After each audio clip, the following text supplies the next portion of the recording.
Hi friends, నమస్తే. Welcome to VSR cars Nellore. ముందుగా మన విఎస్ఆర్ కార్స్ తరపున మీకు మీ కుటుంబ సభ్యులకి భోగి, సంక్రాంతి, కనుమ పండుగ శుభాకాంక్షలు ఫ్రెండ్స్. ఇదొసరికి Maruti Suzuki Brezza 1.5 VXI petrol hybrid manual ట్రాన్స్మిషన్తో వస్తుంది. 2022 మోడల్ 2022. రీడింగ్ విషయానికి వస్తే కేవలం 10,000 కిలోమీటర్స్ మాత్రమే తిరిగింది. 10,000 కిలోమీటర్లు మాత్రమే. మీరు ఒక్కసారి ఇంటీరియర్ కానీ చూసుకున్నట్టయితే ఎక్కడ కూడా మన స్క్రాచెస్ లేవు. ఎక్స్టీరియర్ ఇంటీరియర్ ఎక్కడ కూడా స్క్రాచెస్ వెహికల్. మనకి టైర్లు కానీ చూసుకున్నట్టయితే షోరూమ్ నుంచి వచ్చిన టైర్లే ఫ్రెండ్స్, కంపెనీ ఇచ్చిన టైర్లే. కస్టమర్ అయితే పెద్దగా యూజ్ చేయలేదు వెహికల్. 10,000 కిలోమీటర్సే తిరిగారు. మనకి నెంబర్ కానీ చూసుకున్నట్టయితే ఫ్యాన్సీ నెంబర్ 7227.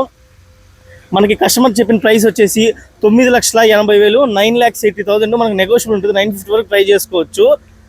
అలాగే మనకి ఇక్కడే లోన్స్ అన్ని ఇక్కడే అయిపోతాయి ఫ్రెండ్స్. అన్ని బ్యాంక్ మనకు టైప్స్ ఉంటాయి. ఈ వెహికల్ గురించి ఇంకేమైనా డీటెయిల్స్ కావాలంటే మన షోరూమ్ విజిట్ చేయండి. మన షోరూమ్ అడ్రస్ వచ్చేసి VSR cars near Bharat petrol bunk, national highway, NTR Nagar, Nellore. మన నెంబర్ వచ్చేసి 9885774444. Thank you.